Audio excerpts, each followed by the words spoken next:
Good morning, everybody. Happy Wednesday. We have a great show coming up for you today on GoJo and Golic. Here's what's on the menu. Tons of guests. Isaiah Likely going to join us, the Ravens tight end. We'll talk about the expectations in Baltimore for this year. Plus, Brian Colbert Jr. is going to join us. He's going to talk to us about what's going on in Washington. Jaden Daniels, QB1. Got a lot to talk to with him. And Trade Watch. Where's Brandon Aiyuk going? We don't know. You don't know. We'll talk about why we don't know. That's all coming up on GoJo and Golic.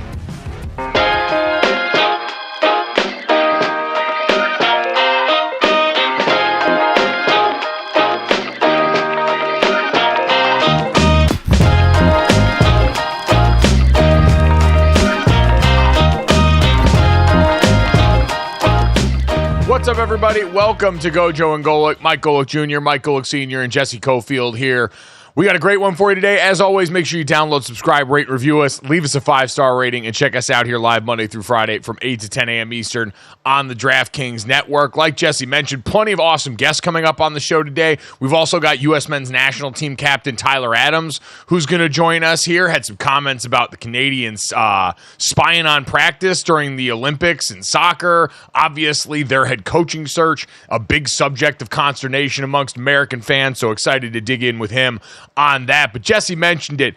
Dad, we are in full-blown Anchorman Panda watch right now as Brandon Aiyuk's romp through the NFL offseason continues. And yesterday, a new challenger, or maybe really an old challenger, re-enters the ring, as we had reports that the 49ers had deals in place with two teams, the Cleveland Browns and the New England Patriots. The framework of a deal on the table, all that was left was for Brandon Aiyuk and his camp, who had been given permission by the 49ers to go out there, negotiate what they thought was the best deal, and then basically let the 49ers know, because while Brandon Aiyuk doesn't have a no-trade clause because of the impending contract, he's got a hell of a lot of leverage in terms of what he would actually say yes to and be amenable to with the team that was going to trade for him. And then yesterday, all of a sudden, we get these reports that after the Steelers had bowed out, that now all of a sudden they had bowed back in, and the Pittsburgh Steelers, who had been one of the teams Brandon Aiyuk had mentioned by name along with the Washington Commanders as teams and destinations he'd like to be in, and quite frankly, Dad, of the group, makes some of the most sense amongst the bunch. It seems right that the Pittsburgh Steelers now reasserting themselves into this conversation, whereas the New England Patriots, based on reports from others at ESPN, seem like they're on the way out of this, given the fact that Brandon Aiyuk probably didn't want to go there that much to begin with. Yeah, it seemed like Brandon may have used the Patriots a little bit to get Pittsburgh back into the fray. It's kind of a weird situation where the player has this much say in the deal of where he thinks the best deal for him is going to be, not in relation to what's coming back to San Francisco, but the money that he will be paid. And there's teams that are willing to make him one of the top 5 paid wide receivers in the league, something he was looking for. So now it's a matter of where he wants to go, which, again, is interesting because if the best package coming back was from New England, which I don't know if it was, it would be odd to me that San Francisco is giving him this kind of leeway. But to your point, he does have a little bit of leverage in this. So you swing the hammer when you can, as I've always said. So it does seem like Pittsburgh is the zeroing in point for Brandon Aiyuk of where he wants to go. And if the 49ers are amenable to what's coming back to them, then I would imagine this deal gets done. We mentioned the other day how shocking it would be if all of a sudden New England, that for years had been famous for getting rid of players before they hit peak market value or as they're hitting peak market value, all of a sudden became this bastion for free agents who wanted to come and find their real payday. We thought that would have been out of character. Gerard Mayo, the new Patriots head coach, very much in Belichickian character yesterday when he got asked about this at the podium after practice. Take a listen. I know what all of you guys want to know. One thing I did learn from Bill is I don't talk about players on other teams. So let me go ahead and say that now. But I remember as a player, I appreciated that. I appreciated that the only opinions that mattered were inside the walls. And so I'm still trying to apply that now going forward. So there you go. Mum's the word in New England, but Dad, you're right. The tenor of this felt like maybe they were a team that was getting used a little bit to help create some leverage, just because the timeline, even if they were willing to actually make him one of the 5 highest paid receivers in the NFL, whether that's average per value, what have you. If you are Brandon Aiyuk, and again, you have a choice, you're walking into a roster and a team that's a long ways away from being competitive. And while this has certainly been driven by money, I'm sure there's at least some part of Brandon Aiyuk who's been on nothing but competitive teams that would still like to remain competitive. And Pittsburgh does sort of split the gap between that, where, yeah, they might not be where the 49ers are at in terms of the life cycle of their team, but they are perennially, as we know, above 500 in the playoff mix in the playoffs last year, and on a roster that right now offensively looks a lot more put together than what they got to the playoffs with last year. And if you were to insert a receiver like Brandon Aiyuk, I mean, Dad, we don't have to sell this very hard to Pittsburgh Steelers fans who right now have George Pickens and ... Pat Freiermuth, which is fun to say in stadiums, but doesn't quite get open in the important places the same way someone like Brandon Aiyuk would. So I don't know. How likely do you think this is to get done? Because the other part of this for the 49ers we discussed yesterday is this is right before the season. The ball's getting ready to roll out there. And now all of a sudden, yeah, you've been without him for most of the offseason. You've been getting used to life without Brandon Aiyuk. But there's a difference between a veteran player not being around in offseason workouts and all of a sudden starting the season with your number 1 receiver option now playing for somebody else. Yeah, but if they've been without him, I think there's enough talent on that offense from the San Francisco side to overcome. And we don't know what's coming back from the Pittsburgh side. When we talked about New England and Cleveland, we talked about Bourne and we talked about Amari Cooper. I don't believe we're talking about Pickens going back to San Francisco, that it'll be Pickens and Brandon Aiyuk, both as 1 and 2 receiver, to go along with Freiermuth at tight end, where if Aiyuk went to New England or to Cleveland, he would clearly be the clear-cut number 1 choice with where is number 2. I know Cleveland picked up Jerry Jeudy, trying to kind of rebirth of his career and trying to do that in Cleveland. But there would be a clear 2 receivers in Pittsburgh with George Pickens along with the tight end. And, that division, we talk about it being the most competitive. Cincinnati was at the bottom last year, but Burrow was hurt. If Burrow is healthy with those receivers, they could be right in the mix with Baltimore, with Cleveland, with Pittsburgh. I mean, Pittsburgh was 1 win behind Cleveland in the regular season. So it truly is the most competitive division in all of football. So I do believe, and again, you could find out from somebody, is it money or is it still competition? It seems like the money is basically the same everywhere, top 5 wide receiver money. But he's been used to being on a competitive team. So there has to, I would imagine there would have to be that side of it as well. And so you're right. It really isn't Pittsburgh or New England in terms of this. It's that same division. Is it Cleveland or Pittsburgh that you want to go to? And if you're Brandon Aiyuk, again, Cleveland is still closer to the top, even if from his perspective you have to give up Amari Cooper. You're Brandon Aiyuk, you're saying, oh, I'm better and I'm younger than Amari Cooper. So, yes, I would be an upgrade in that. You could have me for longer as you're trying to hopefully keep the Super Bowl window open as you judge your quarterback. And, that's the difficult part for Aiyuk is you look at all the quarterback situations and Cleveland, I guess, feels a little bit more stable, but man, that's not saying much given what we've seen from Deshaun Watson and him coming off an injury year as well. We probably don't talk about that nearly enough in that conversation around the quarterback, but Dad, I feel like that choice would be pretty cut and dry if all things money-wise and competition-wise are equal. But from the Cleveland side, are you comfortable giving up Amari Cooper and going through with this trade if it means not having both those guys on the roster together in such a pivotal year for your quarterback? I'd say, for me, the answer would probably be yes, given where Aiyuk is in his timeline. Oh, absolutely. 26 as opposed to 30. I mean, being the number 1 receiver on San Francisco, albeit by a few receptions with the 3 other guys that were in the 60s in receptions. Yeah, you'd make that trade-off. Now, for Cleveland, you're spending a lot more money.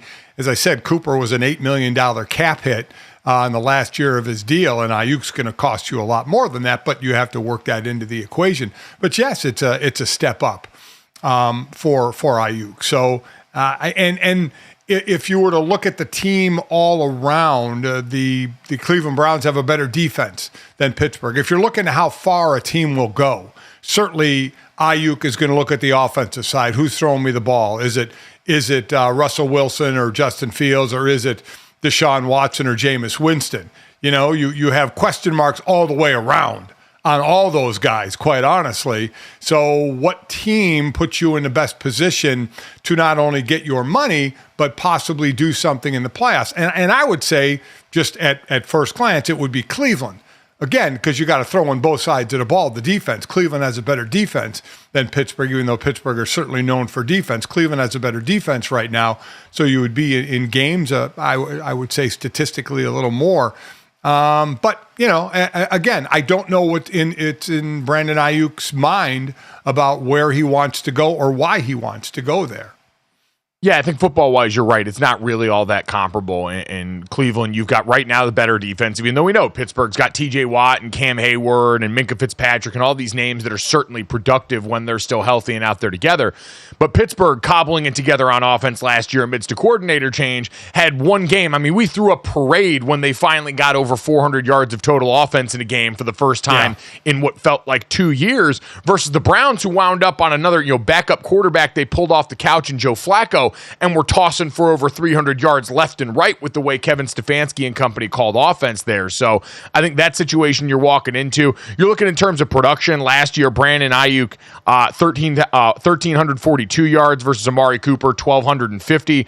Again, quarterback situation and offense a little different for Cleveland, as we know, in different junctures, only about 3 more receptions. So Amari Cooper has been an incredibly productive receiver, and given, again, how important this year is for San Francisco, I think it's going to need to be a player of that caliber coming back into your door to make you feel as comfortable as you're going to be in what's been a decidedly uncomfortable situation that they did help create.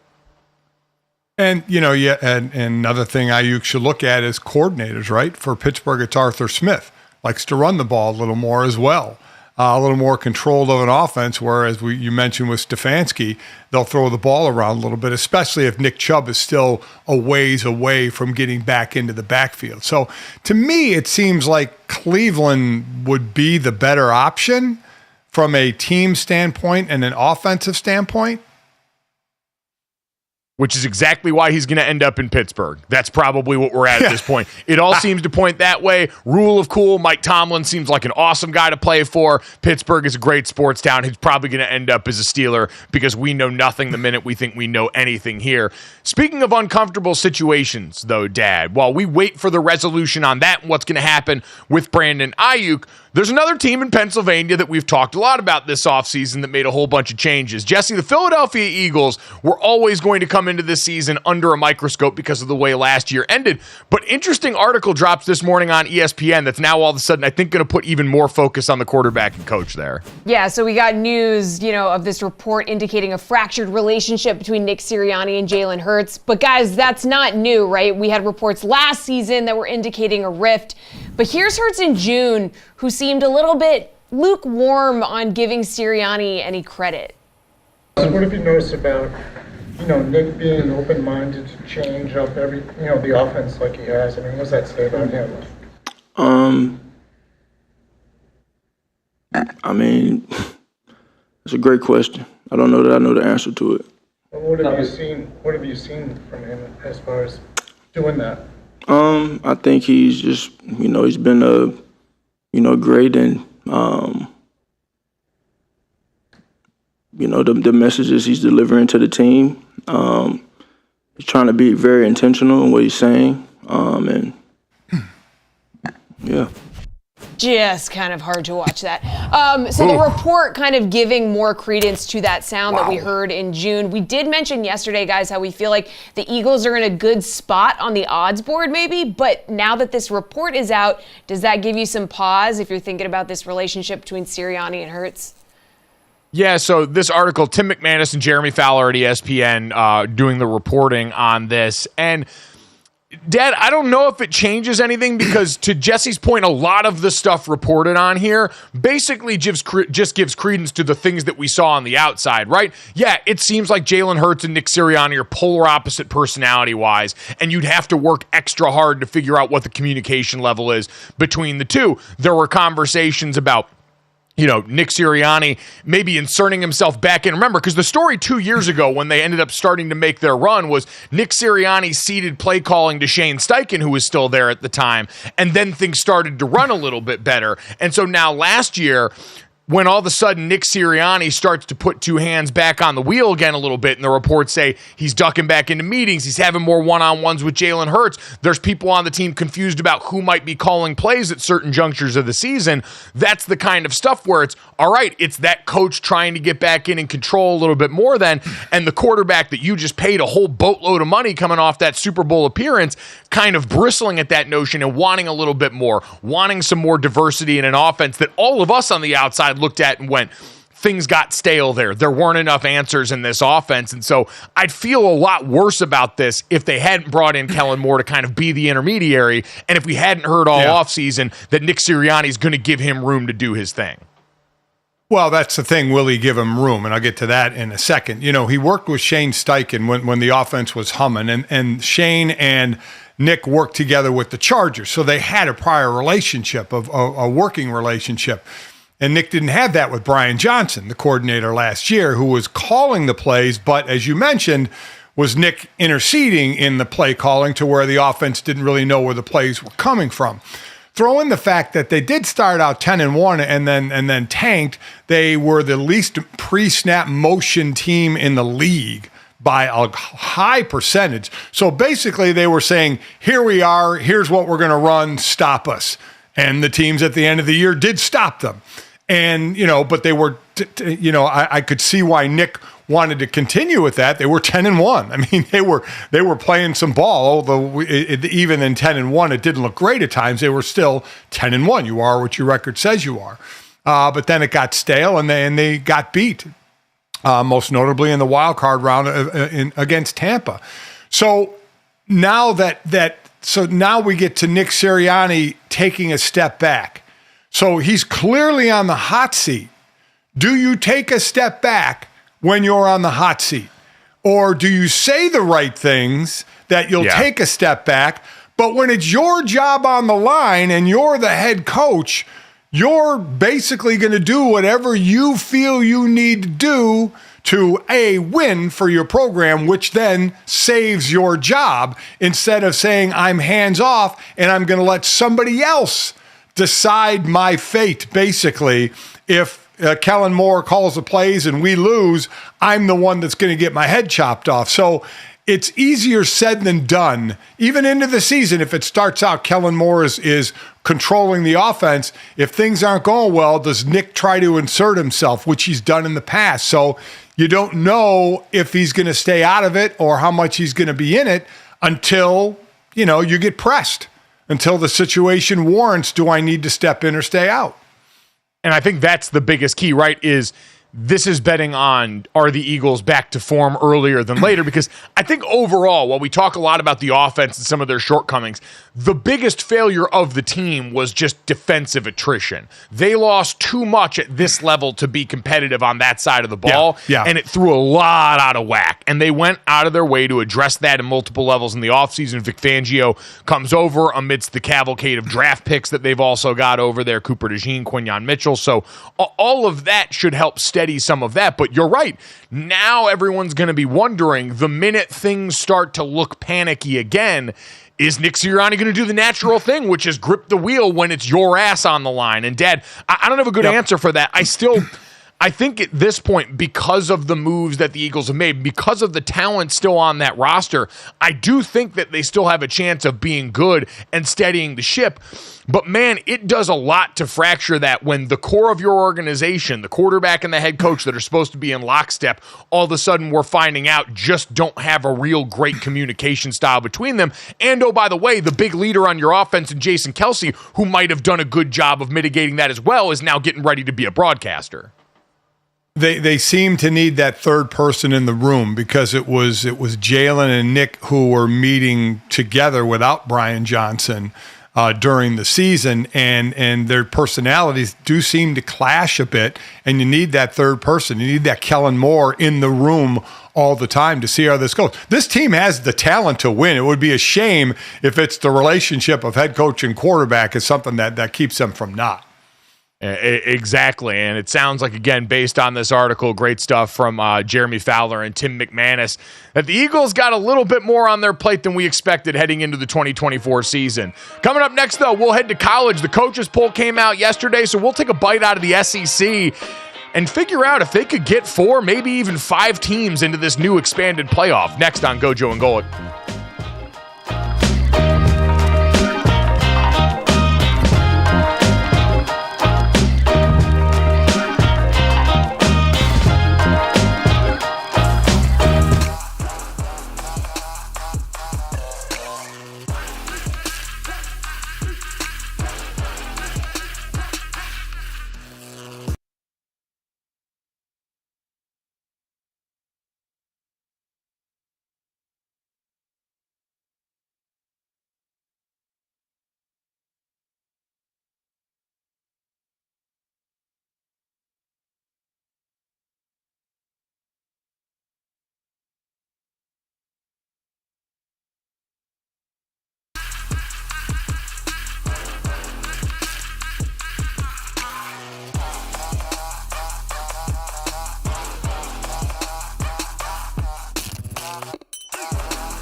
Welcome back to GoJo and Golic. Jesse Cofield, Mike Golic Jr., and Mike Golic Sr. And guys, college football kicks off this month. So we got 5 questions we want to ponder in the SEC. So we're going to hit on other conferences throughout the month of August, but let's start where it just means more.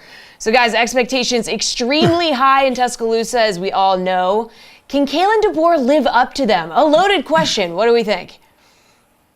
Yeah, but Dad, the question that feels like it's going to define a lot of this SEC season, because while Georgia has been the overwhelming favorite atop college football in general, and certainly in this conference now for a while, and is until further notice, Alabama was the standard bearer in the sport for so long, and we always wondered, would the only thing that derailed that be Nick Saban finally retiring? So Kalen DeBoer comes over, obviously an incredible resume of his own at almost every level of college football, including most recently at Washington, where he just appeared in a national title last year. My bet would be yes, but that's requiring the expectations to be, hey, we got to make the playoff this year. Like, if you set the bar there and tell me Alabama's season is a success, if they make the college football expanded playoff this year, which they absolutely could and should, then yes, I think Kalen DeBoer can be successful in that regard. But we know success is going to be measured in a lot of different ways there based on the background that Nick Saban has. All teams have a little more rope with 12 teams now in the playoffs, right? 5 conference champs and 7 at large. So all teams and all conferences have a little more rope on making the playoffs, and they should make the playoffs. They do play Georgia in the regular season in September, on your birthday, I think, September 28th.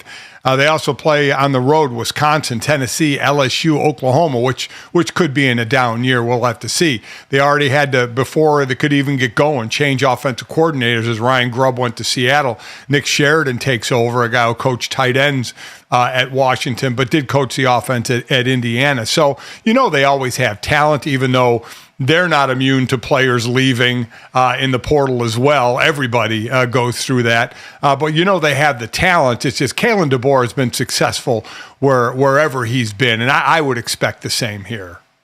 Yeah, and Nick Saban is still in the periphery. I think that's the other part, too, is you've heard Kane Womack, their defensive coordinator who came over, was the head man at South Alabama, right, has been talking with Nick Saban there about, hey, my defense is structured differently, but how do we kind of meet in halfway to accommodate the players that are still here? You lose a bunch of guys in the secondary, certainly the NFL guys on the outside, and Terry and Arnold, and Kool-Aid McKinstry, and then also Caleb Downs, your all-world freshman safety, now lives at Ohio State. So there are going to be growing pains, but I'm with you. I trust Kalen DeBoer's resume enough. I trust the structure still in place there and the talent offensively on that roster to still be a team that makes this playoff. Whether or not that's good enough for fans overall, we'll see. I think a lot of that's going to have to do with, hey, does the recruiting and NIL stuff look the same? How do they have to tinker with that now that you don't have Saban just able to dump his rings out on the table and be that pitch for you anymore? Part of what you mentioned is they're going to be measured opposite another team that we can talk about here, Dad. LSU, certainly in huge focus. And I guess the question here is, can Brian Kelly do the year 3 thing? Again, years 3 for Brian Kelly have traditionally been very good. He's 33-5 in year 3 in his last 3 stops. Certainly at Notre Dame when I was there in year 3, we went undefeated and went to the national championship, even though those wins don't technically count anymore. Dad, it's still kind of when he's made that jump. So when you look at this LSU team that's lost basically their entire offense in terms of the skill production here, how do you feel about the Tigers going into 2024? I mean, the quarterback, your 2 top wide receivers all in the first round, other players in the draft. You do have a couple of bookend tackles that are really good. You're always going to get great athletes at LSU, but they have to, and I know Brian Kelly talked in what does he hope from this team is score a hell of a lot of touchdowns. Well, they need it unless that defense can pick it up. The defense average giving up over 400 yards a game, 28 points a game. So the defense really needs to step up a little more, and just because now you're relying on Garrett Nussmeier, a quarterback who threw for over 300 yards in the bowl game, but still inexperienced quarterback, as opposed to the Heisman Trophy winning quarterback in Jaden Daniels. So there's a lot to make, even though they have the athletes, there's a lot to make up for. Yeah, I just think there's too much new for them to break through and be one of the it teams. Like they're a fringe playoff team. LSU always, because of the depth of recruiting there, has a chance. They're a national title contender every year in the talent they've got on that roster. But new coordinator also on offense and defense that we've talked about before. Your old offensive coordinator, Mike Denbrock, now at Notre Dame. Blake Baker comes over from Missouri on the defensive side. And that's the much bigger task, Dad. Can you make it happen on defense in a way that just hasn't through the first couple of years for Brian Kelly there? So interesting one to keep an eye on, too. I was reading training camp reports there. Trades Green, their 6'7" freshman tight end, 5-star recruit, apparently balling. So could help along with Kyron Lacey on that offense, replace some of that talent. But I think they're on the outside looking in this year just based on all that newness. Dad, Texas and Oklahoma going from the outside to the inside, where do they slot in your mind this season in the SEC? Can they come in and contend right away? Is it different for both? How do you see this? Well, I think Texas definitely can compete right away. Oklahoma, I mean, you're dealing, and you know this, you're all 5 starters on the O-line are different. I mean, that's going to hurt you right out of the gate. I think Texas is in a better position. Whether now they're play Michigan, they do play Georgia. Obviously, they play Oklahoma as well. So the schedule in the regular season is tough. But I think they could step in. I don't know about winning the conference, but I do think they can get themselves a playoff bid. Oklahoma, I think, is it's a tough year to be in a down year for Oklahoma going into the SEC. Oklahoma's replacing all 5 offensive line starters. Bill Bedenbaugh, their offensive line coach, one of my favorite in college football, one of the best. He's produced a Joe Moore Award winner there, but that's a tall order for anyone, let alone walking into the Southeastern Conference. I'm with you. Texas is back. Like I say that unironically and without the meme at this point. Offensively, we know they portaled in a bunch of really fast receivers, Isaiah Bond, Matthew Bolden, Silas Golden. They're all going to be great. That's what Sark does. That offense is going to hum, even though they lost a bunch of great talent in the skill room there. O-line brings back 4 or 5 starters. Kelvin Banks, their left tackle, could be OT1. The defense is going to look a little bit different. Keep an eye out. UTSA transfer Trey Moore on the perimeter could be a guy that helps them a ton. 35.5 TFLs and 22 sacks in the last 2 seasons for the Roadrunners. Meet. Dad, let's kind of combine the last 2 questions here because it's kind of Georgia versus the field. It feels like in the SEC right now. So do you view it that way? Is Georgia that far out ahead of everyone, especially after last year, by their new standards, a down year? And realistically, how many teams do you think can make the college football playoff from the SEC this year? Well, I mean, I think for Georgia, if they lack kind of a number 1 receiver. They have another good tight end, but you lost Brock Bowers, the best in the game. Obviously, your quarterback is back. So defensively, though, I think they could be one of the best defenses in the country. I mean, their defense is incredible. So I do think that being one of the main reasons they're going to be a tough out. So I would think they are the class of the SEC right now. And how many teams can get in? I mean, 5 automatic, obviously, then 7. I would say I will venture at least 2 more in the SEC get in. I'll say 2 more. I say so the conference champ and 2 more get in. Yeah, I would say 3 is probably the number that feels right, with 4 certainly being a possibility this year in conference. When you look at Georgia, Texas, Alabama, and then Ole Miss and Missouri are the 2 teams. Ole Miss got a ton of dark horse love at SEC Media Day. They've portaled an amazing class, especially on defense for Pete Golding on that side of the ball. Missouri brings back a loaded offense. Luther Burden, one of the best receivers in the country. So if that group can keep it going while their defense undergoes a little bit of change, it'll be interesting. Georgia, man, the only thing that scares me with them, the schedule is bonkers. Now, they're 13.5-point favorites against Clemson. Week 1, game 1, basically. It's a nooner on the first Saturday. But then you look at, they go on the road against Kentucky, Alabama, Ole Miss, and Texas this season. So if Georgia's at the end of it holding nothing but heads after that gauntlet of a schedule, everybody else should be afraid. Ohio State, Oregon, all of you, because that thing is a real murderer's row schedule-wise for a Bulldogs team that has revenge on their mind and a quarterback back alongside that stout defense that's going to make it all go. So excited to see what happens with them. But coming up next, excited to see what happens with Team USA men's soccer. We've talked so much about this coaching search hanging over their heads. Let's talk to one of their players next here on GoJo and Golic.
Welcome back to GoJo and Golic. Mike Golic Jr., Mike Golic Sr., and Jesse Cofield here. And we're pumped now to be joined by U.S. men's national team captain and AFC Bournemouth midfielder Tyler Adams. And Tyler, first off, good morning, man. How you doing? We appreciate the time. I'm doing good. Thanks for having me on. No, we appreciate it. And first and foremost, how are you feeling? We know back in July, obviously, tried to push it and play in Copa, ended up having to have back surgery. So how's the recovery going from that? How are you feeling at this point? Yeah, no, I'm good. Started cardio today, actually, so I'm back moving again and going through the motions. So I'm in a good spot right now, recovering well, have a great medical staff here. So, yeah, should be back sooner rather than later. I heard you say that you have a problem not going 100% all the time, and that could hinder you at times when you need to back off. Have you learned to back off a little bit so you can rehab? No, impossible. Even in rehab, they got to hold me back. They got to hold me back at times, but that's just part of my mentality and part of who I am. It's in my DNA, and I think that's a little bit of my American side for sure. There we go. Well, you know what? It's part of what's made you so successful. So if it ain't broke, don't fix it too much as you guys lead up and prepare for another season with your club there. But I want to talk a little bit about the American side here. We mentioned Copa there, where obviously you tried to push it. You wanted to go out there and be there for your country in that tournament. Certainly not the result that you guys wanted, though, overall as a team, obviously for you personally as well. So I'm just curious what the conversation was like amongst your guys' group coming off of that tournament. Yeah, listen, it wasn't an ideal run at all. I think in our preparation leading up to the tournament, we didn't have the best preparation. And I think sometimes when you don't prepare in the proper way and you don't have the results to build that confidence and momentum going into a tournament, it becomes a little bit difficult and tricky. We had a lot of guys either, coming off of injuries and just trying to get back into the group and just trying to integrate back in. And to try and make that all cohesive before the tournament was a little bit of a push, I think. And I think obviously the Panama game kind of affected us in the long run. Having that red card early on, really affected our chances. And when you put yourself in a position where you're playing must-win games, it always becomes difficult. You want to be able to control the narrative early on in the tournament, and we weren't able to do that, unfortunately. Going forward, you need a coach. What type of coach do you think this team needs? Yeah, they don't pay me enough to hire a coach, but we've been having good conversations with U.S. Soccer. They're doing their best to find the right manager that fits this group. And we're a young team still developing, and although a lot of us have a lot of experience, we need to continue to develop. So finding the right balance for a manager that has obviously had success in winning games and winning tournaments and being in the international scene, but also is keen on developing young players is going to be super important for our team. Now, obviously, we know you're not the one making these decisions, but you played for Greg Berhalter. You saw what went on there. Ultimately, what do you think was the deciding factor there? Why didn't it work? Yeah, listen, I think, when I speak of, Greg, I only speak of him in a high regard. I made my debut under him with the national team at maybe 19, 20 years old. And, 5 years later, I have almost 50 caps, playing under him. So, I'm very thankful for him. And, he developed me a lot as a player and a person. I look at the game in a lot of different ways due to him. So I'm very thankful for that.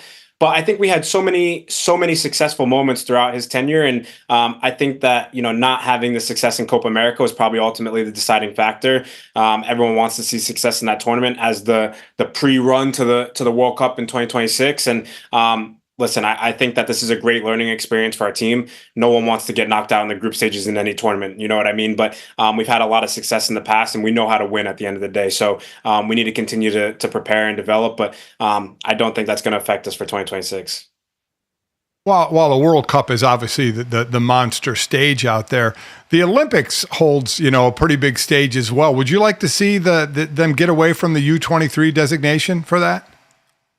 Oh, absolutely. I would have loved to play in the Olympics. It's such an amazing tournament. And I think it is a little bit tricky. And I think they make it under 23 because it ruins the preparation for your clubs. And, not everybody can just leave their clubs all of a sudden and represent their country, or no teams would have any players left. So, unless they move that around, I don't see it changing from under 23s. But at the same time, I think it's an amazing platform, especially for the U.S. Some of the guys that aren't in the senior national team picture yet, using it as a platform to showcase what they're able to do. And with 2026 right around the corner, I think a lot of our guys made a good mark, and a lot of eyes were on them, and they're going to make a push for that 2026 team. That group obviously making a big push. You keep mentioning 2026, and I think for a lot of American fans, there is a hope surrounding that tournament. What does the next step look like for U.S. soccer on the men's side? What has to happen for you guys to go and be able to push past the ceiling that's kind of been there so far?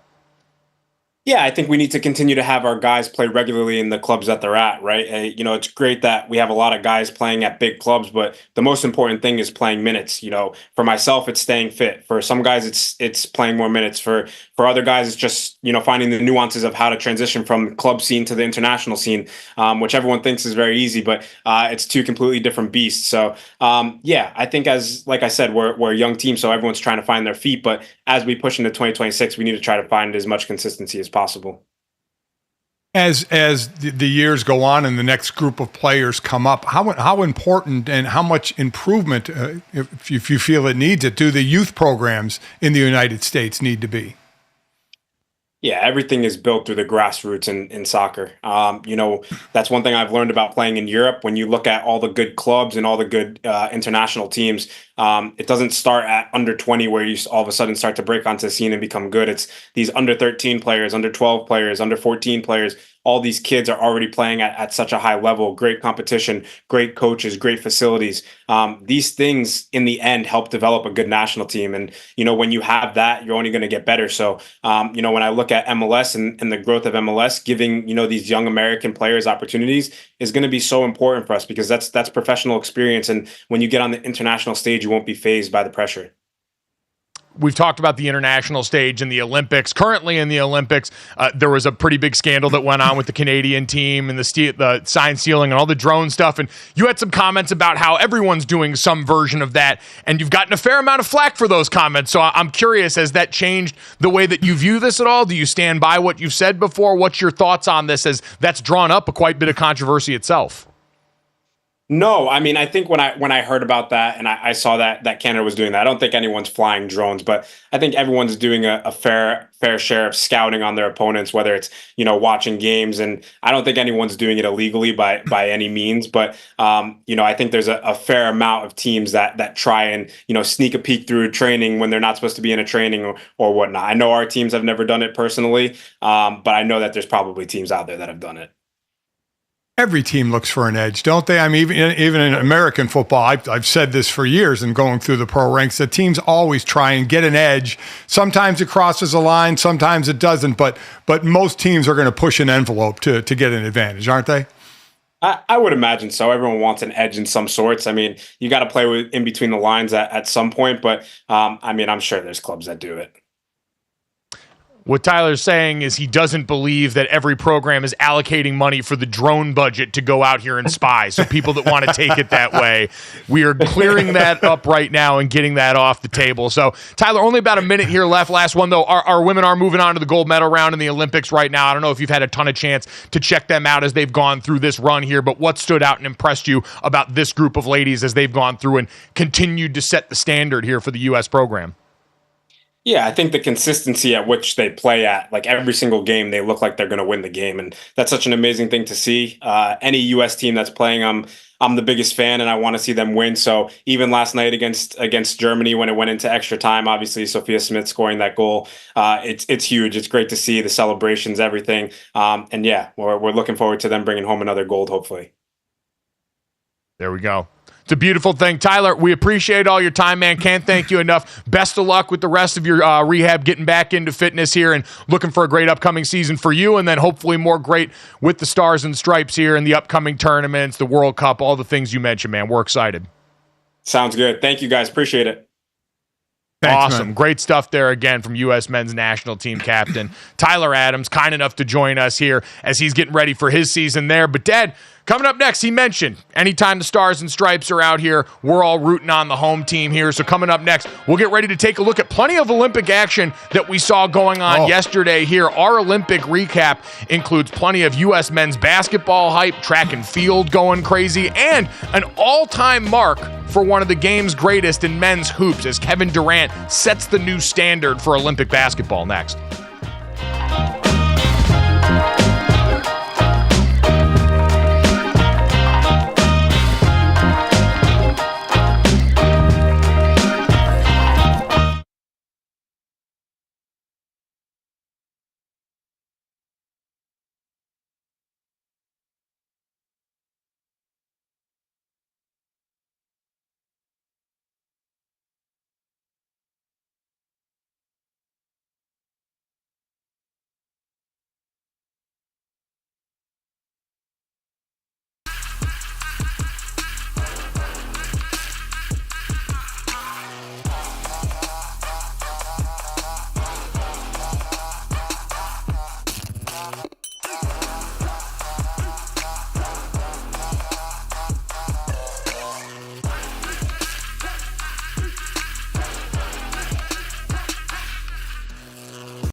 Welcome back to GoJo and Golic. The women's water polo team defeated Hungary 5-4 in the quarterfinals. They're going to face Australia in the semis on Thursday. And obviously, number one fan, Flavor Flav, is hyped. My girls are off to the semifinals. Yeah, boy. He's also like paying for their travel and stuff. So he is super pumped. That's his team. On that note, let's jump into our Liquid IV Olympic recap. If hydrating were an Olympic sport, you would win gold. Get 20% off your first order of Liquid IV when you go to liquidiv.com and use code GOJO at checkout. So guys, USA taking the lead in the gold count yesterday. Let's go. 24 gold medals, edging out China, who's coming in at number 2 with 22. France, 13. Great Britain, 12. Australia, 14. And we have 86 total medals. So we are also crushing the total medals game. Women's water polo, hoping to medal, guys. Might add another one there. Women's soccer moved on to the gold medal game with an extra time goal from Sophia Smith. That was pretty cool. We were talking about that in the break, how cool that was. But guys, that's 2 straight games that have been 1-0 with the goal coming in extra time here. Brazil in the final on Saturday. Feels like a bit of redemption from the World Cup debacle, guys, but do we need to get gold to feel like we've really wiped the slate clean from that? Yeah, unfortunately, Dad, that's the place that the U.S. women's national team has arrived. We just talked to Tyler Adams, the captain of the men's team, who, God, if they made a World Cup final, an Olympic final with the actual big team, we would be losing our minds over here because we haven't seen anything like that. For the women's national team, they have been perennially the best in the world at what they do. And so this is sort of the expectation, and we've talked about it is a new group of young women that have taken up the mantle for this team. I heard Sophia Smith talking about that after, how this group's come together. We've seen great stuff from Trinity Rodman along the way. So, yeah, I do think that's the standard for this program, and no one's more aware of it than them. So we expect them to go win gold, and they're fully capable of it. Yeah, the disappointment in the World Cup is more the exception for the women's team than the rule. So that had to was a shocking thing. So the rule is more that we're playing for the gold in these tournaments, or for first place in these tournaments. So while I don't, it'll be a great win to win Olympic gold. Obviously, I don't know if it'll make up for the World Cup, the biggest stage. But certainly the expectation is for the women to be at or near the top in every single tournament. No, 100%. And so far, they have been right now. But again, when you look at the crop of young stars, I mean, some of the names on here, like Rose Lavelle and Mallory Swanson, are the ones that people might recognize a bit from the past, but it's been a getting to know you. And so far, what a great moment for them to now potentially be able to cement this young group's growing legacy with an Olympic gold medal here that I think we're all capable of. Awesome one. Cool goal from Sophia Smith to finish that thing off. Yep. We were all sweating that out a little bit, but cooler heads prevail with that one. But Jesse, we've added even more to the gold medal pile as well, as track and field has been getting going. And we talked about this a lot the other day with Noah Lyles in the 100-meter, but just how much training goes into these split-second moments that ultimately define this. Always amazing to me with the track athletes. It's a totally different mentality. And thankfully, it's a mentality that we have been excelling at right now in the U.S. Yeah, Gabby Thomas getting the gold in the 200-meter. She was incredible. We're going to see, like you said, if Noah Lyles can advance today in the 200-meter with the final on Thursday. But guys, it was pretty cool to see gold in the 1500-meter for Cole Hawker. Huge upset. Nobody even had him on their radar. It was really going to be a race between Britain and Norway in this one. I think I saw he was like 21-1 outside, and Cole Hawker comes out and just at the last minute wins this thing. It was amazing to see him take gold. Oh, it was an incredible race because they did a piece right before it on the rivalry with Josh Kerr and Jakob Ingebrigtsen from Norway. He's kind of the cocky one, the cocky dude, and Josh Kerr was just kind of keeping to himself. But there was a rivalry. There was some trash talk going back and forth, and these two were considered the favorite. And Jakob went out on a tear. His first lap he ran in 54, and he even said that was 2 seconds too fast. He outran himself in this thing and ran himself down. Went out too fast, and Kerr stayed with him, and then Cole Hawker and the other two Americans kind of were hanging out there. And then with 200 meters to go, Hawker, who has the best kick in all the world in the 1500, who, by the way, finished 6th at Tokyo, 7th at the World Championship, he kicks and passes them both to get first. Jakob fell back to 4th. Kerr got the silver, but Yara Naguse from the U.S. almost photo finished for that silver, and he's a Notre Damer. He's an ND guy, so he ended up getting the bronze. So we got gold and bronze, but Hawker, what a moment for him. Just an incredible push for a pace that was just set too fast. Yeah, so you're talking about that pace. So by the end of this race, 7 of the 12 runners had set personal bests, and 4 of them were national records. So everybody was trying to keep up with this crazy pace, and it ended up like a bunch of people PRing out here. So that was pretty crazy too. Yeah. It is funny. I was looking, Dad, you mentioned the Notre Dame connection to this. I was trying to look up quick and see what the medal count was because they keep track for some of the colleges that have representatives. And you've seen in a bunch of different events, Texas has had a ton of Olympians from their school. LSU continues to have a bunch of folks sign. We just talked about that in pole vault yesterday. But I did enjoy, I looked up the ACC put out a little memo about all of the medals in their conference as they have gone total stolen valor now that they've got these new teams joining the conference and are taking medals from from Katie Ledecky and all these other people that went to Pac-12 schools that now call the ACC home here. I can't help but respect it. The Stugotz is strong in UACC. Jim Phillips, I see what you guys are doing. I totally get it. Go ahead and beat that drum there for the conference. Congratulations to them. We'll get a full breakdown of that at some point because I would like to see where Notre Dame ranks among some of these other schools. Because between fencing, between a little bit, we got the swimming gold medal at the beginning with Chris Giuliano, and now this. I feel like we're stacking up a pretty good count. Yeah, I think so. But them being able to ACC add Stanford is certainly going to help their amount from Stanford. And then Gabby Thomas winning the 200. She beat Julian Alfred, who won the 100. Julian Alfred won the 100, and the expectation was Julian was going to be out quick in this, and Gabby would have to come from behind and beat out Julian with the kick. But Gabby before the turn was over, Gabby had the lead and just extended the lead. I mean, it was basically for that sprint, it was a blowout. And Brittany Brown, congrats to her, she took third. So we gold and bronzed in that one as well.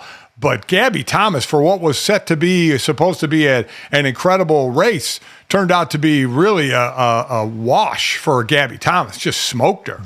The two biggest ass whoopings I saw yesterday were Gabby Thomas in that final and then Sydney McLaughlin getting ready, that 400-meter hurdle semifinals where she is overwhelmingly I know they're billing it as her versus Femke Bull. She's going to smoke her in the final. Yeah. But she looked like she was jogging through the finish line of the 400-meter semi. The GOAT is back, and she is ready to return everyone to notice there. So excited to watch her in the final of that. But, Dad, on the way out here, we'd be remiss if we didn't offer a congratulations to one Kevin Durant, who yesterday, by scoring 11 points in the U.S.'s knockout stage win against Brazil, surpassed Lisa Leslie for the most points, men's or women's, all-time for the U.S. national team. The record was 488. He needed 6 to pass. He got 11 coming off the bench again for Team USA. For Kevin Durant, who has been the face and the standard of this program for a while and has been doing whatever they've needed so far in this tournament to help them win. So congratulations. He put out the statement and said, hey, records are meant to be broken. I'm focused on getting gold, but there's no doubt for a player that's always been incredible, this is a pretty cool career highlight for him to get to hold on to for a while. Oh, absolutely. These guys, obviously, the NBA championship is everything to them, but for them to get gold, and gold at the Olympics, which I'm sure our men are on their way to doing, but then B, to set the standard the way Kevin Durant has for between men's and women's team he has been the face of that team. So it's been pretty impressive for a team, both teams, the men and women, that should go on to win gold. Paid a lot of respect to Lisa Leslie in his statement. Also, Kevin Durant, who's averaged just a smidge under 21 points a game for the last 3 Olympics. So he's been the one through all the good times and bad, mostly good because of the effort that he's put forth there. Coming up next, we'll head back to NFL training camps and check in with the Baltimore Ravens. Tight end Isaiah Likely joins us to dish on what this offense could look like heading into 2024 next.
All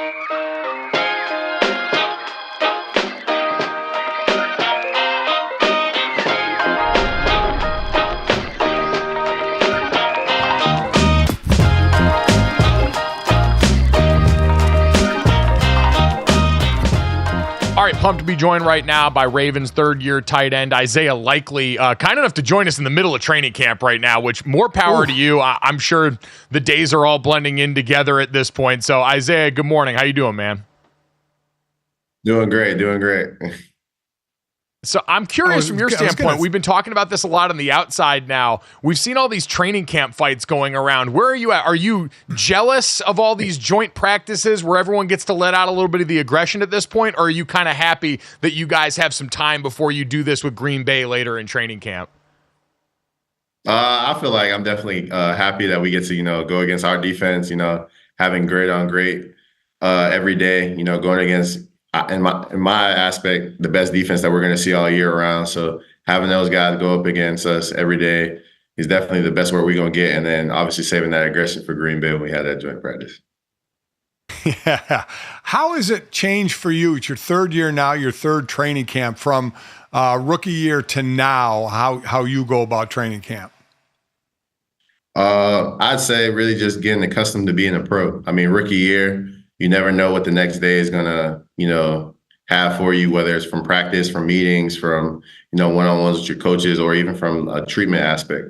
And I'd say going into, year three, really just having a routine and really just understanding how a day-to-day is going to go being a Raven. So really just making sure I stay on the course, stay, one foot in front of the other, and just take care of my responsibilities is always going to get me through.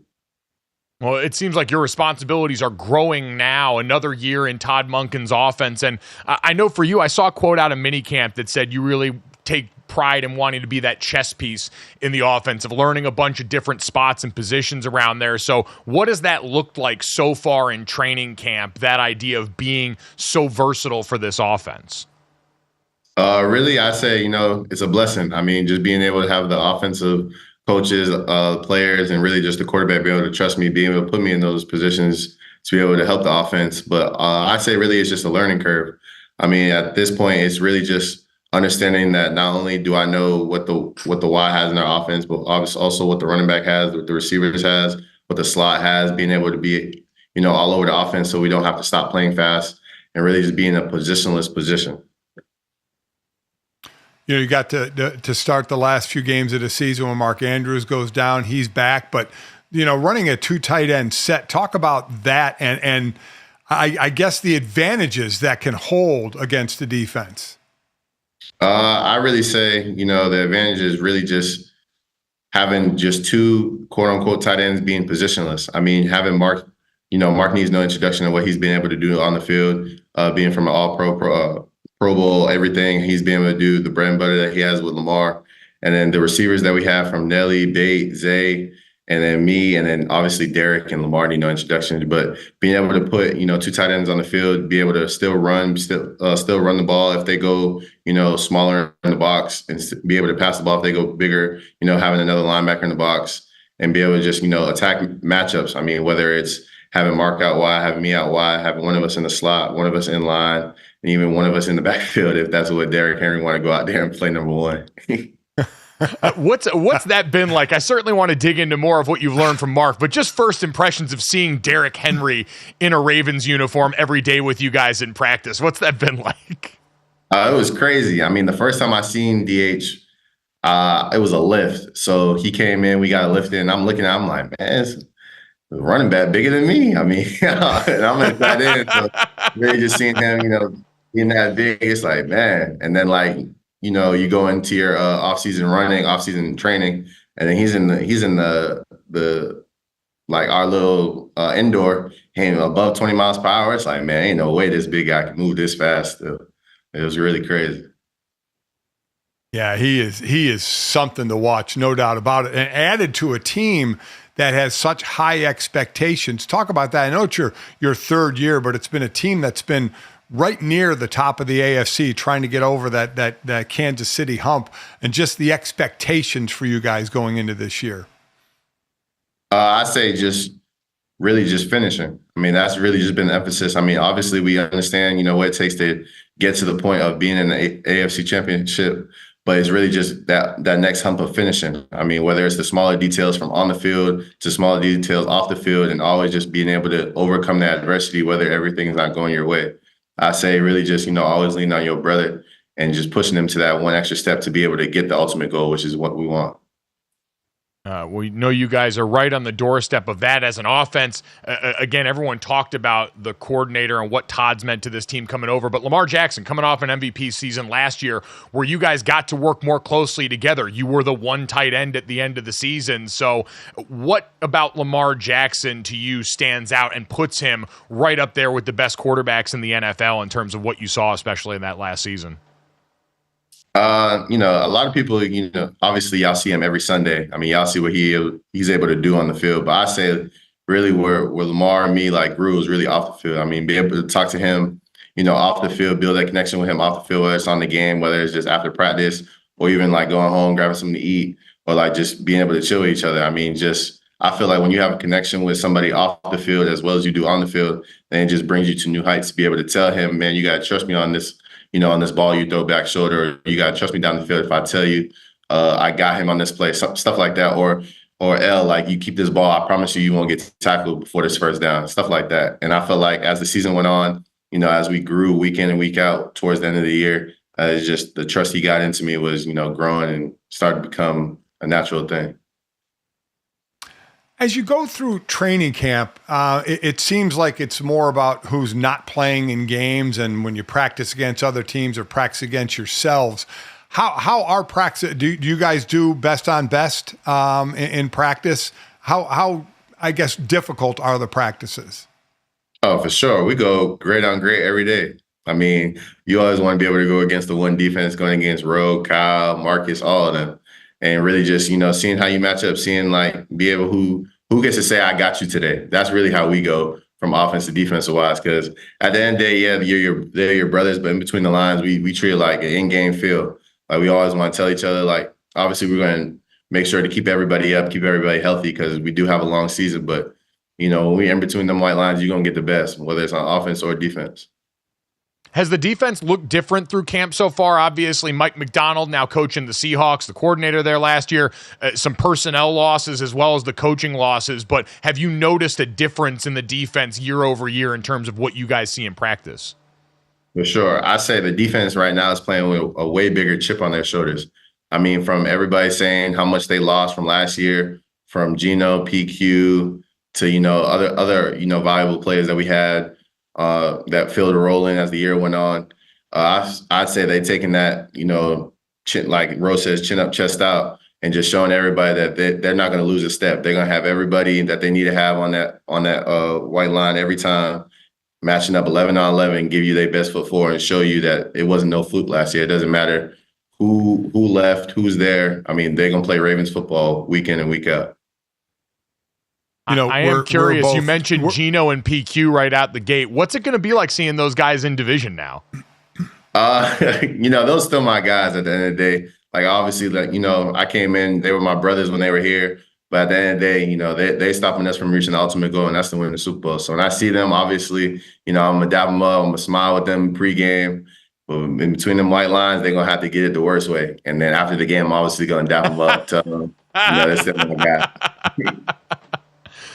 We're Notre Dame guys, both of us, so be remiss to not talk about a Notre Dame connection, a guy you go against when you go against best on best. Kyle Hamilton came in the same year as you, and just his ascension in the league from the safety position. Yeah, I mean, Kyle, I've been going up against Kyle rookie year. I mean, me and Kyle came in, I feel like the bat, from me and him going from rookie year, getting about 8 one-on-ones in a row, to I guess it got to a point where everybody just wanted to see us go at it, to now it's just watching Kyle last year, ascending to show the league what he really is. And I feel like he's the Swiss Army knife of the defense. You could put Kyle anywhere and he's going to make a play. And he got to the point where you had to locate 14 on the field. And that's just, the stamp that he made in practice. I felt like Kyle improved from rookie year to second year, just monitoring on the little details and understanding that, the type of player he was. So really just understand that, locking in off the field on, the defense, not only the checks, but understand where everybody has to be, and then just having him play who he is. I mean, he's a star on the field, and I noticed that. And then right now in training camp, when me and him go at it, I tell him every time, like, you're gonna get the best out of me every win, lose, or draw, because we always gonna learn something from each other. No, it's been impressive to watch both of you really come along together and play such important roles for this team on either side of the ball. And you guys are both household names now around Baltimore in terms of what you bring to this team. I've heard so much about Rashad Bateman from people this offseason. I know he's a little banged up right now, but I've heard out of Ravens camp, pundits talking about your guys' team. Everyone seems to be buying Rashad Bateman stock. So why should people that haven't bought in yet buy in on what he can do for your guys' team this year? Man, I tell people all the time, Bateman gets in and out his cuts faster than a lot of people I've ever seen. I mean, obviously, you got Zay Flowers that we call the joystick. He gets in and out his cuts like anybody's business, but Bay does the same thing. I said, Bay has a knack for getting open. And I feel like this year, Bay has taken, obviously, like, you don't want to hear the criticism, but you obviously hear it, being an NFL player. But he understands that. He took it, this offseason, made an emphasis to be there and be accountable and be into the role of building that chemistry with the quarterback and being on time and making sure wherever L needs me to be, I'm going to be there and making the plays when the plays are there to be made. And I'd say during training camp, you could see it all over the place. I mean, Bates making spectacular catches. He's getting in and out of his breaks. He's being the willing blocker on the edge. He's making sure that there's no flaws in his game going into the season to make sure that, he reminds everybody that, he is Rashad Bateman that the Ravens got to get in the first round. Yeah, the offense sounds like certainly going to be ready to go. How about camp itself? Your third year now, so you went through your rookie stuff in camp. What do the rookies go through nowadays in camp as far as off the field, a little singing or a little any kind of entertainment they have to do?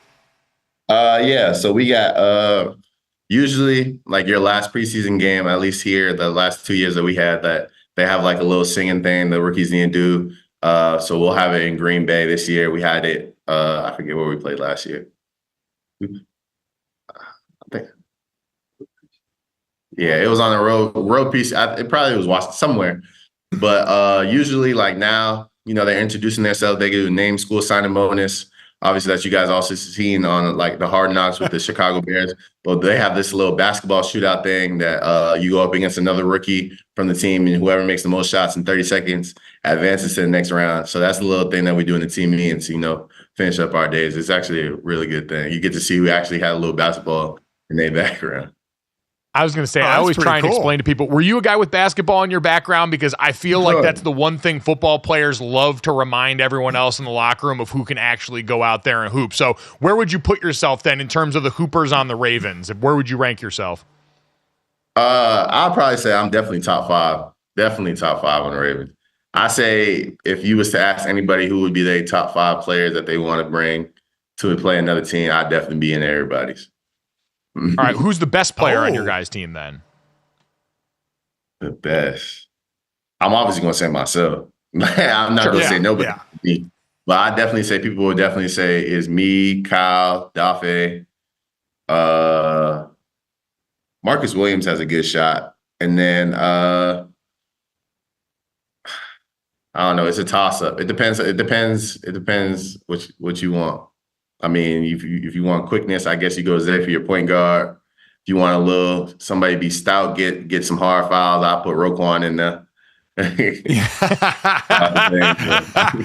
gotta have an enforcer. All right, that sounds pretty on brand there. Yeah, the enforcer coming in there. No surprise there. But yeah, that's the argument had in every locker room I've ever been involved in football-wise. It always goes back to that. So it's nice to see you guys give these rookies a chance to put it on wax with the hoop out there. Last one for me, Isaiah, and then we'll let you go. We really appreciate all your time during this. But you and I talked before, and I mentioned Ronnie Stanley, was a former teammate of mine who's been huge for you guys now. But we know offensive line this year, there were a bunch of losses up front. And for you, someone that wears a lot of hats, but one of them being right next to this group at time, especially with the tackles, where you guys rotated tackles in during the course of last season. There was a lot of bodies up there. So how does that turnover affect you? And from what you've seen so far with some of the new faces being asked to step up on that offensive line, how do you view that group at this point during camp?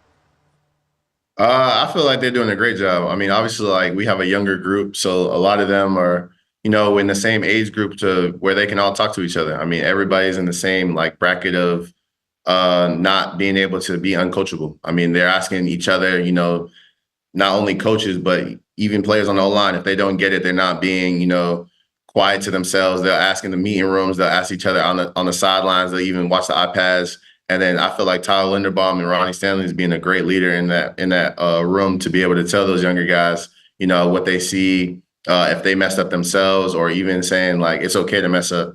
It happens. I mean, we're all human. They get paid the same way we get paid. I mean, at the end of the day, just being able to do your job and be able to find, understanding your weakness and your strengths, and be able to, improve on your weaknesses, and remember that your strengths is your strengths. No, it's great stuff, and I know that's a position group a lot of people are curious about going into this year. So Ravens fans will be happy to hear the reports are stellar coming out of camp for the offensive line, but definitely the tight end room. Isaiah, we appreciate the time today, man. Best of luck with the rest of camp, and we're looking forward to watching what you and the rest of this offense do in 2024. Appreciate you guys. Thanks for having me. Awesome insight from Isaiah, Dad, and I think overall this Ravens team sort of operated offensively by necessity last year. They were one of the lowest teams in terms of 12 personnel use, so much single tight end stuff because Mark Andrews, who had been the security blanket for Lamar Jackson for so long, was out. And so getting to see what Todd Monken, who that's his offense, has been multiple tight end stuff. When you go back and look at the great Georgia teams he was a part of in college most recently, it was a lot of multi-tight end sets and creative use of that and around a red zone with a far less mobile quarterback in college that he's got now in Lamar. So it's going to be fun to see all the different spots where you see Isaiah this fall and the matchup problems that starts to create starting in their division in the North. Yeah, and you look at the North and you look at they have the only stable quarterback situation in the North, right? With Deshaun Watson being injured or suspended, with Joe Burrow coming off injury, and now with two different quarterbacks in Russell Wilson and Justin Fields in Pittsburgh. And they basically, outside of the Browns had the best defense statistically. Baltimore was up there pretty high as well. So, they're clearly the favorites in the division in what we consider the most competitive division in all of football. And a lot depends on how the quarterbacks play for those other teams I mentioned where they're going to finish in this division. By the way, right now, just peeking on DraftKings Sportsbook, favorites to win the AFC North, actually the Cincinnati Bengals by a small margin, plus 140.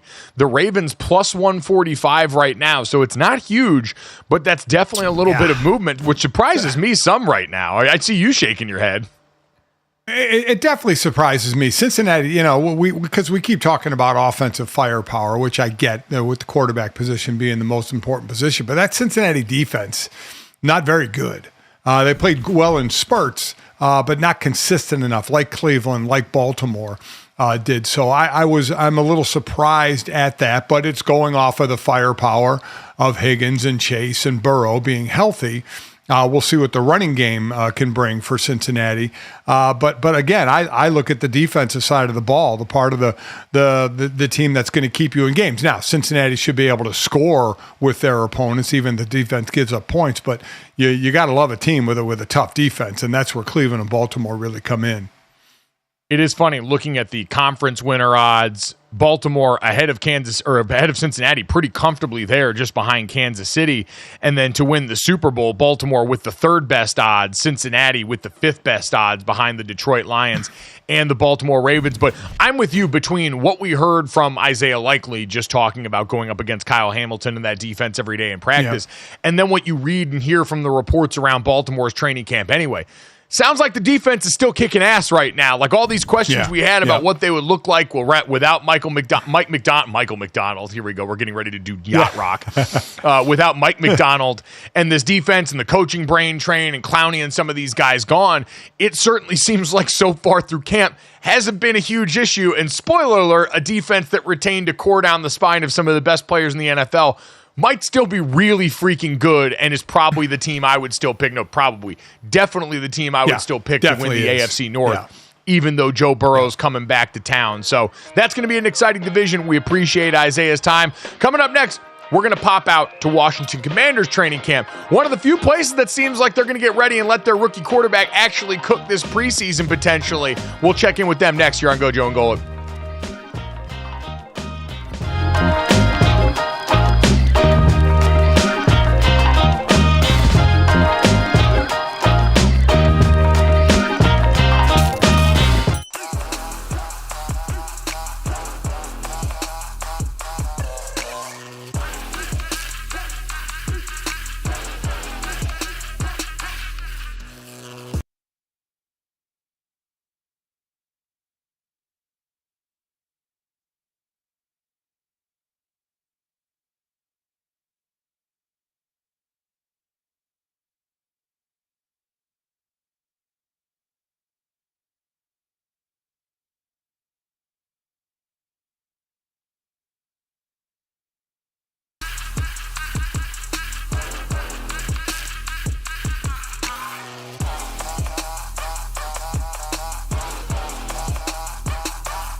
All right, welcome back to GoJo and Golic. Mike Golic Jr., Mike Golic Sr., Jesse Cofield. And from the dog days of summer to the dog days of training camp right now, our thanks to Isaiah Likely, who just joined us and gave us the players' perspective on Baltimore. We want to head out now to D.C. and check in on the Commanders and get the perspective of everything going on in camp there. And we're delighted to be joined right now by Commanders talent and host Brian Colbert, who's with us here. Although we just figured out we'll get to the Commander stuff here in a second. But Brian, you just blew me and Dad's minds here. I didn't realize you go all the way back to the beginning with us at ESPN.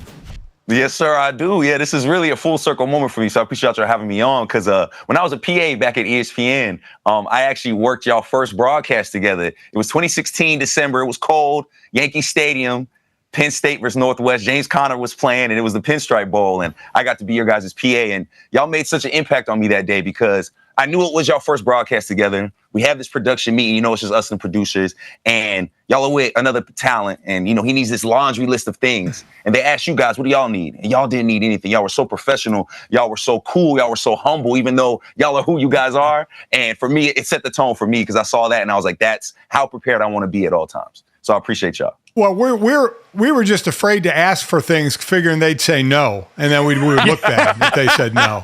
Hey, sometimes that happens too, man. And no, it was an incredible experience. That was it's so funny going all the way back to that because you're right. That was kind of the genesis of us getting to do anything on there together. So I'm glad we weren't jerks. You never know. You catch Dad on a bad day where he's a little bit hungry and the blood sugar spikes, and you never know what's going to happen there. So a ton of fun to see now what you're doing here over in Washington. Congratulations on all the success there. Fun to see what you guys are doing out there, sweating it out with everyone else at training camp right now. So we're glad we've got you in the cool studio. But take Take us out Yes, to sir. practice so far. You guys have one of the young rookie commodities at quarterback in Jaden Daniels. I see Dan Quinn raving about him in press conferences. From what you've seen out at practice so far, how excited should Commanders fans be about their young rookie quarterback in Jaden? Well, Commanders fans are already excited, and I think rightfully so, man. You have a guy that not only gets it on the field, but he gets it off the field as well, and he gets it in between here. The guy is wise beyond his years, and with all the pressure on him, with all the expectations, it's not too big for him. This moment is not too big for him at all. You see him, he's comfortable, he's poised. He's acting like a guy that's been out there forever, even though he's around future Hall of Famers. And it's just been so great to watch Jaden because as confident as he is, he's just as humble as well. And how much can the offense between McLaurin and Austin Eckler, I think, can really, really help Jaden along? It all can't be on the young kid's shoulder. So talk about the support group that he has. I think Dan Quinn and Adam Peters did a great job of just bringing in guys that get it. I mean, you bring in Austin Eckler, and he's not only going to be super helpful for Jaden because he's so good in the passing game and pass blocking, but it'll also be huge for our young running back, Brian Robinson Jr. To me, I truly feel Brian Robinson Jr. has top 5 NFL running back potential. I don't feel he was used the right way.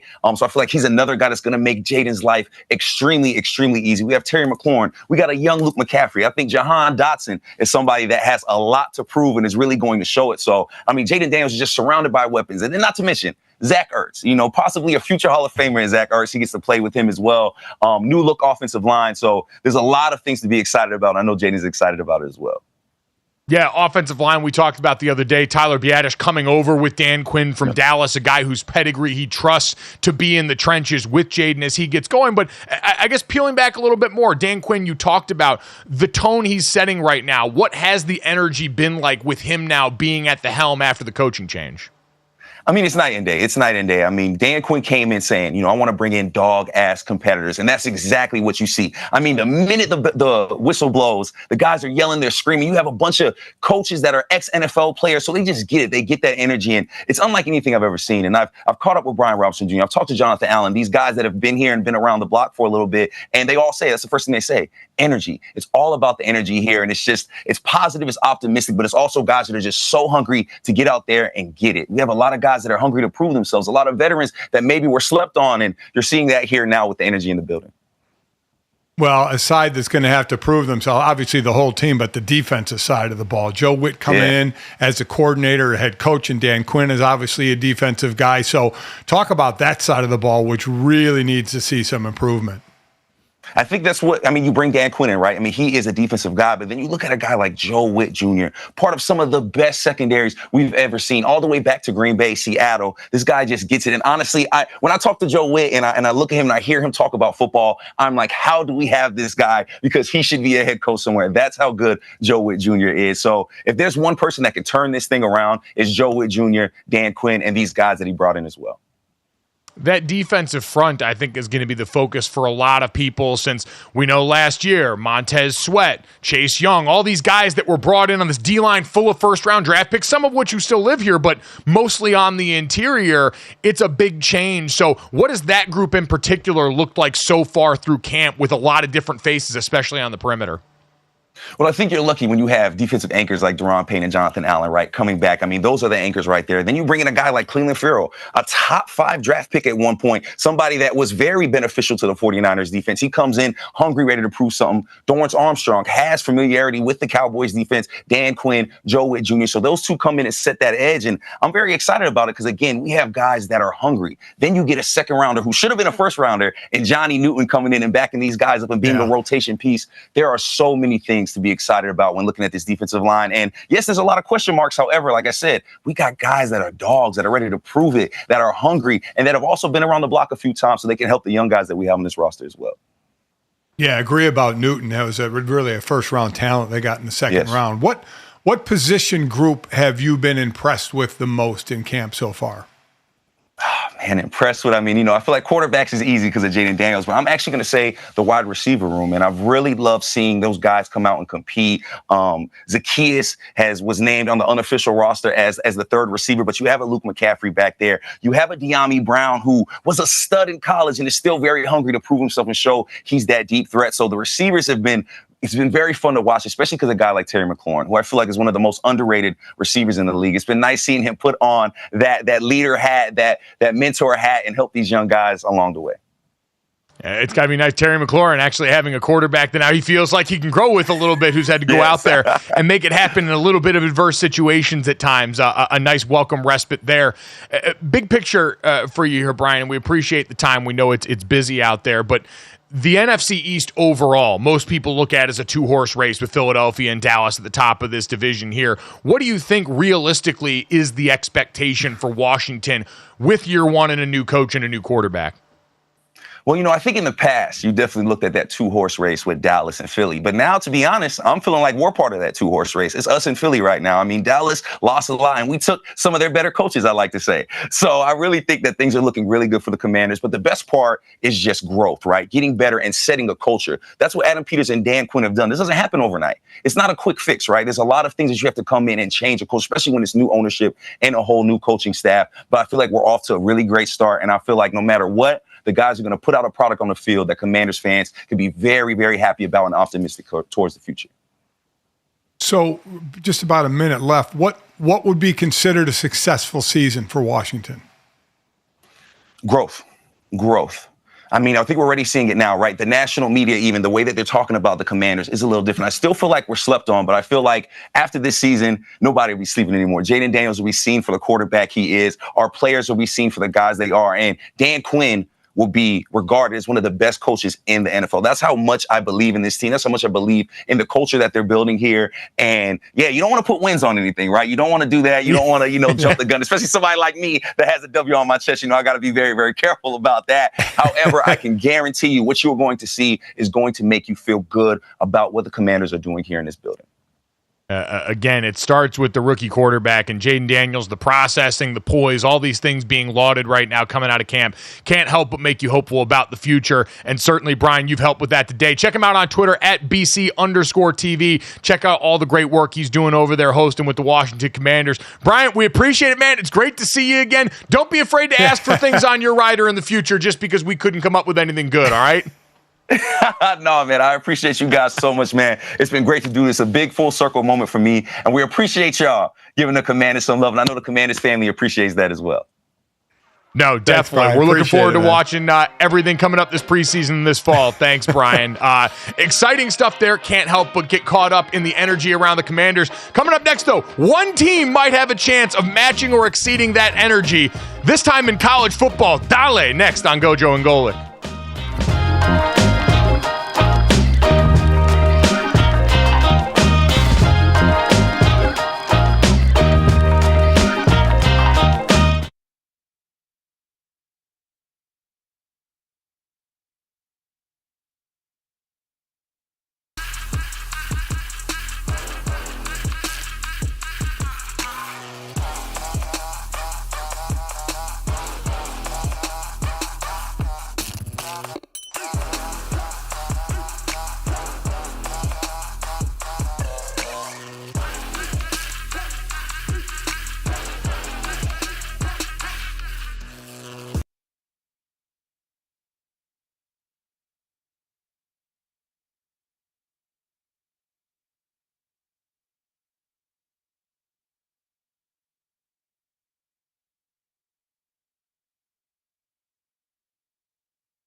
Welcome back to GoJo and Golic. Mike Golic Jr., Mike Golic Sr., and Jesse Cofield there.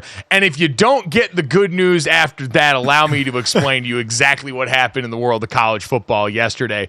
Pause up around this nation as it was announced and reported by Pete Thamel that none other than our friend Billy Gill's FIU Panthers have now had a deal with recording artist Pitbull signed to purchase the naming rights to their football stadium.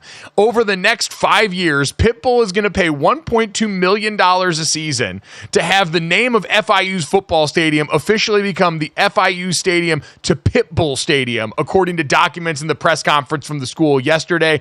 Dad, this is one of the best things to happen to college football in I don't know how, maybe since the Pop-Tart Bowl, going all the way back to December, going all the way back to the Duke's Mayo Bowl before it. This is exactly the kind of insanity that this sport desperately needs, craves, and thrives on. I'm pumped for Pitbull. Dale, Poppy. Let's go.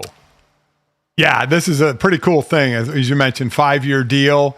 He gets his vodka be sold at the games. He gets 2 suites that hold up to 40 people, use of the venue for 10 days a year, and the title official entrepreneur of FIU Athletics. So that comes along with the price tag. Pretty interesting. You know, in what we see names changing all the time, especially in sponsorship for bowl games. This is a pretty cool one going to an individual. I'm not going to lie, I didn't know he had a vodka. You know what? You will now. You will now. This is, and I think this obviously, listen, there's a bunch of marketing stuff here at play for Pitbull, but obviously he's from that area. Yeah. He talked about how this is from the heart, being from down here where people don't think you're going to make it out, to be able to come back and give back like this in this way. But Dad, you mentioned those things. What I want to know is, A, if you got to use a football stadium of your choice for 10 days a year, what are you doing with it? Like, I'd imagine, like, is he hosting events for the vodka in here? Do you do what we saw in, like, what was the Adam Sandler movie where he took the girl on a date in the stadium? Was that Mr. Deeds? Where he took, it was Madison Square Garden, where he brought her on a date. Like, do you go all out and do that for the anniversary? 10 days with a football stadium, sneaky a lot of days to have use of a building of that size. Yeah, you got to have a lot of friends, right? To have a lot of events. I would imagine that you would market your product like the vodka and whatever else that he wants to market. I would imagine that's what it would be used for, but that would be a lot of pressure to have enough people show up, which I think in Pitbull's world they would. But yeah, that's it doesn't seem like a lot of days, but I think it's a lot of days to try and fill a stadium or to have a special event. I wonder if there's restrictions on what you can do, because the first thing that popped into my head was paintball. Would be sick. Paintball, if you could fit it out with a laser tag thing. What? Oh, Jesse, what? Are you above paintball and laser tag? Not above paintball. I mean, they're not going to let you play paintball. Like, are you going to foot the bill? It's his stadium. Are you going to fit the bill for cleaning up all the paint everywhere or the broken glass? Put down a big tarp. Put down a big tarp. Wait, I'm sorry. Okay, are you setting up a course just like on the field? Okay. I want to use the concourse, everything here. I want this to be like an active hunt. I remember we went paintballing as kids once with my youth football team, and we played a game called Remember the Alamo, where some of us are on the inside of the Alamo and everyone else was going there to track them down. You could do a whole bunch of stuff with this stadium. I'm just spitballing here. But again, the guy's got 10 days. I'd imagine you want to get creative with this.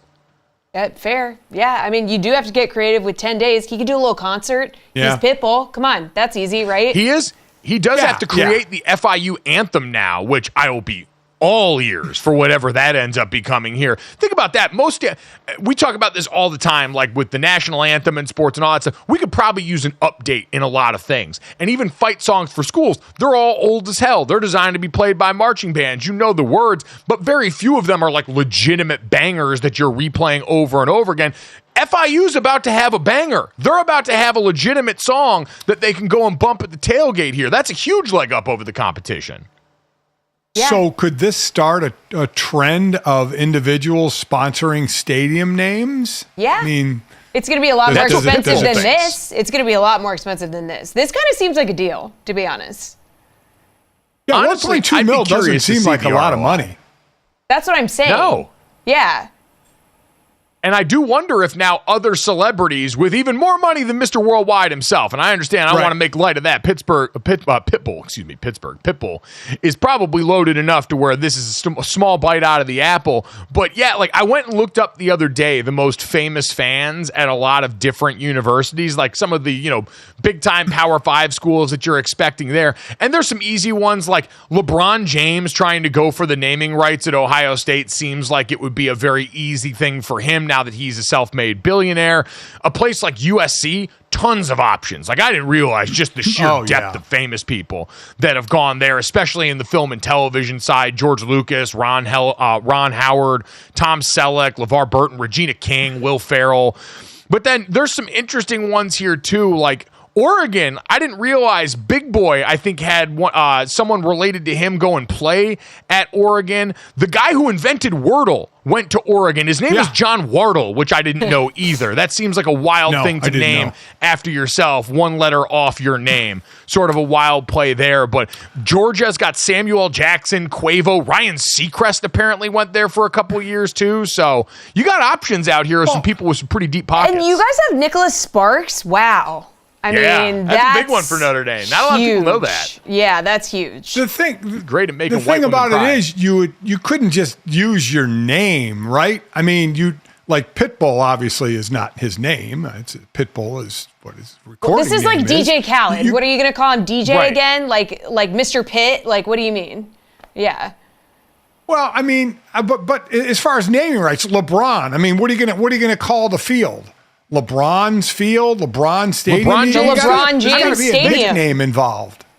No, it doesn't. Why? I mean, listen, we played in Notre Dame Stadium. It's not like they put a lot of clever thought into that. Well, nobody's paying Notre Dame to play Notre Dame Stadium, so you just call it Notre Dame Stadium. Nicholas Sparks is going to name it something all sappy and sad. Yeah. Come play in Notre Dame Stadium at historic Nicholas Sparks Field. I'm sure none of our old alumni would have any issues with something like that. I don't know. I think you need a nickname. That's just me. There, a nickname. All right. Well, you know what? They're not going to get a nickname. They're going to get fully I mean, again, Pitbull. Like that's not. That's at this point. That's his name. That's as close to government as we're going to get out of him. Yeah, but you know it's not his name. Perez. I mean, Armando Christian Perez is his given name. Okay, so it's not being called But he goes that. by Pitbull, so of course it would be Pitbull Stadium here, just the same way that it would be LeBron James Stadium. You wouldn't have to do anything else. You wouldn't have. I mean, you could go King James Stadium if you wanted to, but again, that's what I'll be curious to see who the next person to do this is, because we always talk about copycat leagues. And college football, we saw one bowl game had the sponsorship deal that allowed people to eat weird stuff. Hey, how you doing? What's up? And it's now led to a bunch of copycats that helped advance the game with the Pop-Tart Bowl. Pitbull thinks that he won't be the only one to do this. And to Jesse's point, the price tag wasn't prohibited enough to where I think some famous person who wants to be involved at State U in this day and age doesn't decide, hey, I can go and pop off and try and get a bunch of work perks like this. That's why all these stadiums, Notre Dame, when they remodeled the stadium, part of the reason they went to turf was certainly football stuff, but a side effect that they weren't mad about was the fact that you get to host concerts and do all this other stuff that can help make you money in the offseason. I get it. I agree. I'm just saying, I think anybody who puts money up for a name isn't just going to use their name. They have to be some sort of nickname. Come on. Why would they use their name? They're rich and selfish. That's what they want. They want their name on it. If I'm paying for something that much money, I absolutely put my name on it. That's the point. Okay. I'm just saying, I don't think it'll be their name. I think it'll be a nickname of some sort. I mean, I would love to see nicknames on the buildings that people pay for around campus at schools instead of just the last names that go up from these incredibly wealthy donors on the business schools and stuff. Let's normalize nicknames there instead of on the football stadiums the way my dad wants. Coming up next, we'll finish it off the way we always do here. This, that, and the third for GoJo and Golic. I'm very hungry. Next.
Welcome back to GoJo and Golic. Time to finish off the show the way we always do. This, that, the third. 3 quick stories to send you into the rest of the day. Make sure you download, subscribe, rate, review us. Leave us a 5-star rating and check us out here live Monday through Friday from 8 to 10 a.m. Eastern on the DraftKings Network. If you miss us there live, you can check out all of our show and our great guests. Thank you to U.S. Men's National Team Captain Tyler Adams for joining us earlier today. Baltimore Ravens tight end Isaiah Likely stopping by amidst training camp, and Brian Colbert from the Washington Commanders for helping us take a look at Jaden Daniels, Dan Quinn, and the new regime there getting going in our nation's capital. If you missed any of that, make sure you check it out wherever you get our podcast or available right here on YouTube as soon as we get done with the show. Guys, let's start with this, that, and the third. Saw this yesterday. Stephanie Apstein, senior writer over at Sports Illustrated, over looking around at the Olympics and stumbled onto something I always am fascinated when traveling abroad, what they think of us. And as she went through a French marketplace that was supposed to be displaying American delicacies, what she found was incredibly on brand. Her quote was, "In the center lurks the United States, represented here by what the French seem to believe are our national delicacies: Riches, marshmallow fluff, and 2 varieties of corn syrup. There are also half a dozen types of microwave popcorn, sour candy, off-brand macaroni and cheese, jars of hot dog sausages, and Hershey's cookies and cream bar." I gotta be honest, they got us dead to rights. That seems pretty on brand for the stuff that I've consumed in the last 48 hours. I don't know about you guys. Yeah, no, that seems to fit. I mean, it seems to fit. Grabbing some candy, the marshmallow fluff seems to be big over there with the French. The jars of hot dog sausages. We love hot dogs. That might be, yeah. But jars of hot dog sausages. I don't know if that's the way I'm going to digest the sausage. I just love that none of this is like real food. Like all of this would survive like a nuclear war, which is just nuclear winter. All this comes out on the other side. So that is very American in the sense that like there's a lot of chemicals in here that we don't really know what they are. Red dye number, whatever. We don't know. 100%. It's not making it into the mouths of Jesse's children alongside the caviar and crab legs going on over there. So they're going to be a lot better off than me, who's ingested enough red dye 40 to kill most of this country. I will say this is the thing I experienced when I was on vacation too in Japan. In Osaka, there's a part of the city called America Town, and it was by far the dirtiest part of the city. And I was like, you know what? They got us pretty dead to rights, because I walked around the rest of Tokyo and I would eat off of their streets, and I would never think about that here in America. And so they kind of had us dead to rights on that the same way, France. We don't have a leg to stand on in criticizing this. This is who we are. We just got to wear it. Yeah. Nope, that's exactly right. That's exactly who we are. I was never big into the marshmallow fluff candy, though. Not going to lie. Yeah, it's like it's a paste, isn't it? Kind of like a I mean, let's put it this way. As fat as I am, I never even majored in that when I was a kid. Although I will say I saw a video recently of someone doing the trick of taking a Reese's peanut butter cup and using it as the center of a s'more. But the woman, before going and putting the Reese's peanut butter cup over the flame, actually put it inside a jar of marshmallow fluff to do that, so you could have the Reese's inside the marshmallow overall inside the s'more. I am salivating right now, and I promise my whole body was shaking watching her pull that Reese's peanut butter cup out of the marshmallow fluff. That was as close to a sexual experience as I've had with food in quite some time. I knew you were going to make this into a sex thing about food. I knew it. You're gonna roll your eyes now. Oh my God. Well, is this gonna get you excited, Gojo? We're gonna talk about the cotton candy burrito from the Cardinals. This is like your fever dream. Did they consult you? Did they get into your head before they introduced this? So they're serving this at games this season, the cotton candy burrito. Now, as you can see, first of all, I love that this person's wearing gloves. Like this is like some sort of a medical procedure that they've opened the burrito, and now you can see what's coming out of the middle. Surprise, it's candy. So it's spun sugar with then hard sugars on the inside. So it's just, first of all, this looks extremely messy, first of all. You're sitting at the game, you're trying to open this bad boy, it's falling everywhere. But also, like, are we just trying to give everyone diabetes? Like, what? I mean, the Americans, like, what are we doing? Well, as someone who has type 2 diabetes, that's exactly what they're trying to do. This is too much for me. I'm not a big cotton candy guy, But if the cotton candy gets sticky on your fingers, then you cut it open, you have the hard candy inside. That's just too much. I mean, to me, that's just for someone who enjoys sugar. This is complete sugar overload. GoJo, you're sick in the head. What do you think of this? I really didn't realize I was doing this show with cowards and the uninitiated, but here I am as the only person ready to rise above the fray and take on this challenge. I've been building towards this, guys. You've seen the car candy reviews that I've been doing for a while. This seems like the final boss. I have no choice. My parents spend half the year in Scottsdale. I must find my way out to an Arizona Cardinals game this year, and I must ingest this for the good of the nation to let people know exactly what they're walking into. This has long been the specialty of Major League Baseball. Those little freaks concocting in all the break time that they've had in the sport, all of these delicacies, most recently the Colorado Rockies and their fake spaghetti and meatballs ice cream. Shout out to my friend Susie who went out there and actually tried it and sent me pictures of it. I'm glad that football's getting into the mix right now, and a candy burrito is absolutely the way I'm supposed to die. And so if this is it, if this is finally how I beat diabetes and get over that hump from not even being pre-diabetic to the full-blown like my father, then this is the exact way it was supposed to happen. Yeah, no. I guess this one for me is born of the fact I don't really like cotton candy. I love cotton candy.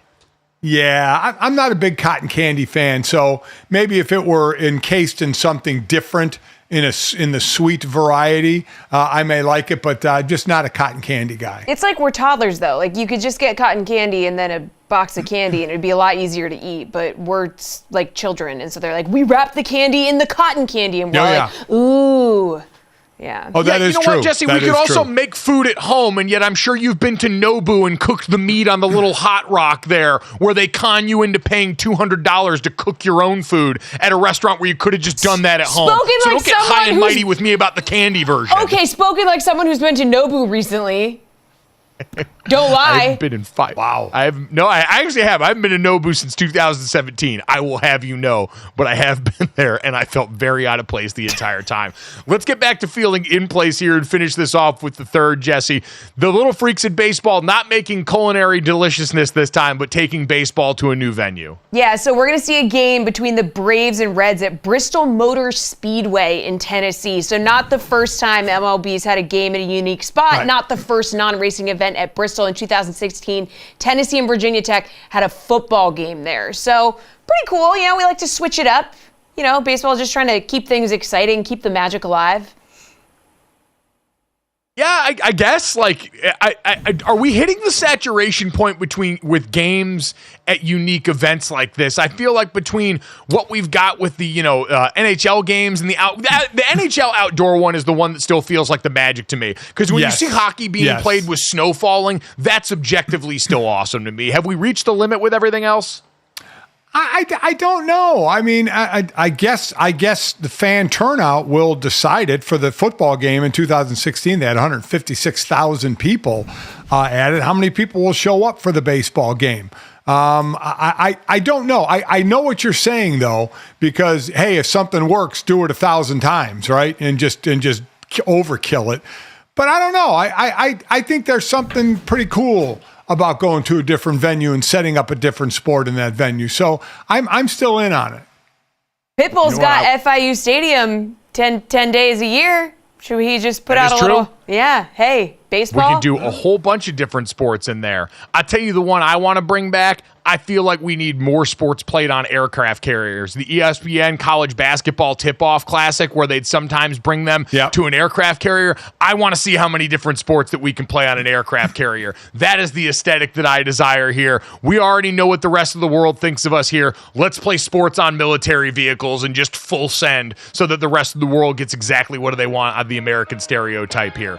If we have given you exactly what you want here today, download, subscribe, rate, and review our show. Leave us a 5-star rating and check us out live Monday through Friday, 8 to 10 a.m. Eastern on the DraftKings Network. Congratulations to the White Sox for breaking the losing streak. You get happy fireworks this weekend. Thanks so much. We'll talk to you guys tomorrow.